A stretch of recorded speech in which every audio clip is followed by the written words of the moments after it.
चलिए दोस्तों, स्वागत है मेरे चैनल में। दोस्तों आज हम पढ़ रहे हैं चाल समय और दूरी की श्रृंखला को। ठीक है दोस्तों, इसी में एक दूसरा सवाल आता है जो कि वृत्तिगत पर आधारित होता है। ऐसे वृत्तिगत पर, ये ऐसे इसमें आधारित होता है। ठीक, ये उसका हो जाता है परिधि। ये परिधि, ये इधर यहां तक, ये होता है आपका व्यास। क्या है? व्यास।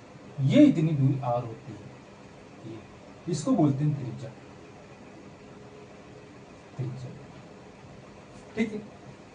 ये परिधि, ये पूरा ऐसे गोल गोल होता, कोई पहिया होता, पहिए के चारों तरफ क्या होता है? गोल गोल चारों तरफ की जो माप होती है वो परिधि होती है। ये बीच से एक लाइन हमने खींचा, इसको व्यास कहते हैं। लेकिन जो सेंटर से, ये सेंटर से यहाँ के बीच की दूरी, ये आर होती है, त्रिज्या मानते हैं।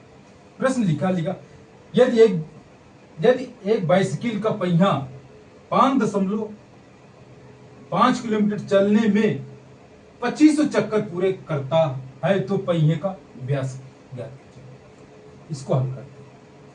देखो जो परिधि होती है, चारों तरफ का पहिया मान लो, परिधि क्या होती है?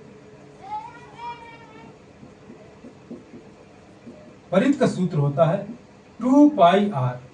ठीक, अब देखो, अब चली दूरी कितनी हो जाएगी? चलने 2500 चक्कर पूरे करने में कितनी दूरी तय करेगा?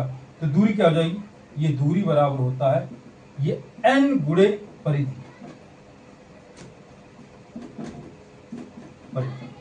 n क्या है? ये n है, ये चक्रों की संख्या, ये n।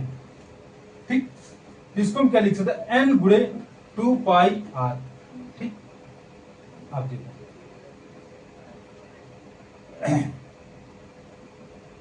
n कितने हैं? 2500 चक्कर कितने मारे?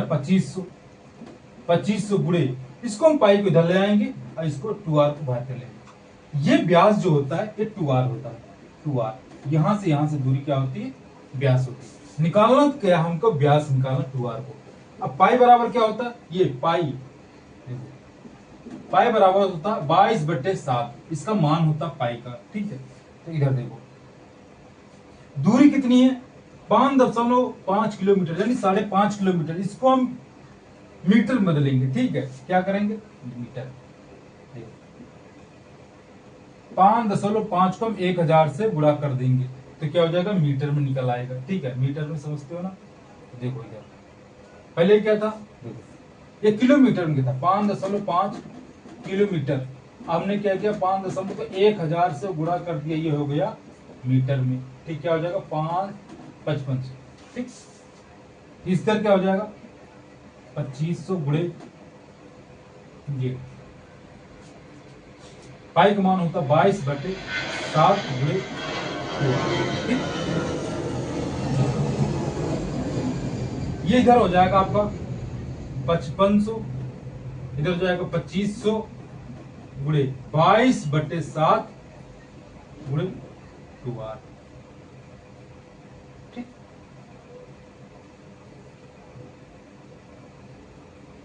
ये से कट गया, ये से कट गया, इसको 11 दूना 22, 11×5 = 55। ठीक, 5 × 5 = 25। ठीक, एक बराबर क्या हो जाएगा? यहाँ 10/7 गुणे 2r के। ये इधर आ जाएगा 7 हो जाएगा, ये नीचे चला जाएगा 10 हो जाएगा, बराबर 2r के। यानी 2r बराबर कितना हो जाएगा? 0.7। क्या हो जाएगा? मीटर। ठीक, तो ये क्या व्यास क्या हो जाएगा? व्यास। इसको हम क्या करेंगे? मीटर या सेंटीमीटर बदलेंगे। 0 से क्या हो जाएगा? सेंटीमीटर में आ जाएगा। क्या हो जाएगा? 100 से गुणा करेंगे तो क्या हो जाएगा? 70 सेंटीमीटर। ठीक, इसको हम क्या करेंगे? सेंटीमीटर बदलेंगे। देखो 7 को हम 100 से गुणा करेंगे, क्या हो जाएगा? 70 सेंटीमीटर। ठीक, ये इसका व्यास हो जाएगा सेंटीमीटर। सीएम का मतलब होता है सेंटीमीटर। ठीक, तो ये ऑप्शन दोस्तों सही हो जाएगा। ठीक है दोस्तों, देखो ये एक पहिया होता है, ये चारों तरफ की क्या होती है? यहां से यहां तक जो हम चलते हैं, ये यहां तक, ये परिधि होती है। ये बीच में एक लाइन खींचा है, ये 2r होती है, जिसको व्यास बोलते हैं। ये यहां तक, ये त्रिज्या r होती है, क्योंकि इसका आधा करेंगे त्रिज्या होगी। ये सूत्र परिधि का सूत्र 2πr होता है। पाई का मान होता है 22/7। अब दूरी क्या हो जाती है, दूरी क्या होगा, अगर ये एक चक्कर लगाएगा, बहुत सारे चक्कर लगाएंगे, क्या ये परिधि को क्या करें, गुणा कर देंगे चक्करों से, तो क्या हो जाएगी, दूरी निकल आई हमारी। दूरी क्या निकलेगी, ये यानी क्या, कितने चक्कर मारे, 25, यानी हमने चक्कर में 25 से गुणे व्यास 2r होता है, हमने 2r को अलग कर लिया, पाई को अलग, पाई का मान 22/7 है 2500, ये 2r का मान हमने निकाला 0.7 मीटर, ये किलोमीटर में थी, ठीक है, किलोमीटर में 1000 से गुणा करेंगे तो आपका मीटर में आ गए, ये मीटर निकला था, इस 100 से हमने गुणा किया तो सेंटीमीटर में 70 सेंटीमीटर इसका व्यास हो जाएगा, 2r बराबर हो जाएगा। ठीक, तो दोस्तों ऑप्शन नंबर ये आप लोगों का सही हो जाएगा। ठीक है, इतना समझ गए ना आप लोग। ठीक है, चलिए दोस्तों अगले वीडियो में फिर मिलते हैं हम।